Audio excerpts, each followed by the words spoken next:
Pemirsa, kita akan memasuki kabar Nampan-Nambayan. Pendapatan asli daerah Banjarmasin pada anggaran pendapatan dan belanja daerah perubahan tahun 2025 mengalami kenaikan signifikan. Untuk pertama kalinya pendapatan asli daerah kota ini menembus angka lebih dari 200 miliar rupiah.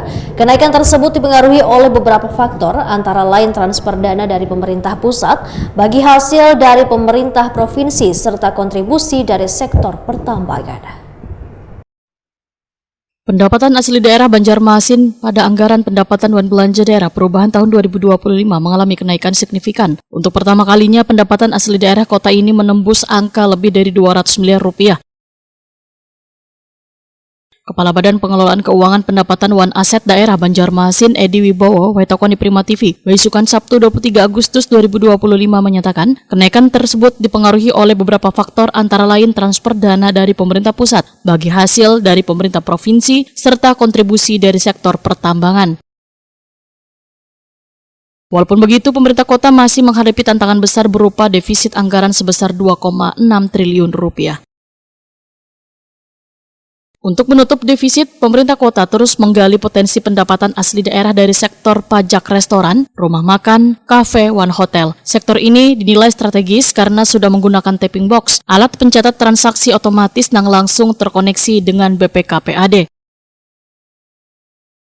Edi Wibowo menyatakan, hingga kini ada sekitar 600 tapping box yang terpasang di lokasi wajib pajak. Namun, masih ada sekitar 10% pelaku usaha yang kada konsisten menggunakan alat tersebut sehingga memicu kebocoran pajak.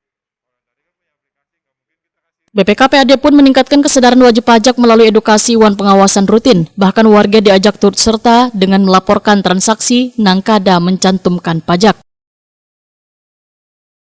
Edi Wibowo menambahkan pemerintah kota kada akan membebani pungutan tambahan gasan UMKM. Bahkan pelaku UMKM dengan pendapatan di bawah 15 juta rupiah per bulan dikecualikan sesuai perdawan hasil koordinasi dengan pemerintah pusat. Nah, dengan adanya penambahan tapping box, artinya tuh potensi pendapatan kita akan meningkat. Nah, tapi di sisi lain kita pun harus juga ada berpuas diri kan dengan adanya penambahan. Tapi kita harus selalu mengejar melakukan monitoring pengawasan, karena bukan berarti dipasang tapping box itu lalu WP itu semuanya bisa melaksanakan kewajibannya. Masih banyak lagi yang masih belum memahami fungsi alat itu. Ada yang dibayar, ada yang pelaksanaan transaksinya kada semuanya dimasukkan, ada sebagian, ada yang dilaksanakannya di akhir. Nah, itu kan masih yang baru pemahaman, memberikan pemahaman edukasi yang perlu kami lakukan untuk kesadaran semua wajib pajak. Kita bisa mendata wajib pajak. Kemudian semua transaksi dilaksanakan dengan digital. Kemudian ada peningkatan terhadap pendapatan asli daerah.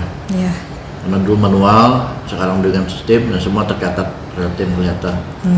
Nah, tinggal kita saat ini melakukan pemetaan kembali, karena masih banyak ruas jalan.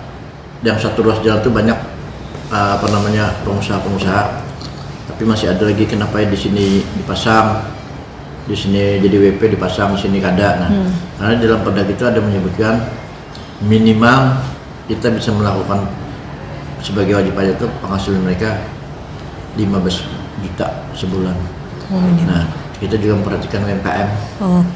Nah, di dalam perda kita kan seperti itu kan, kita hasil koordinasi ke pusat, jangan mematikan UMKM.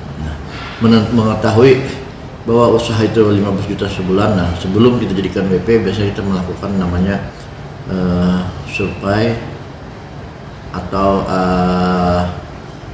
pendataan ke lapangan. Betul lah ini sudah siap kita pasang tapping box.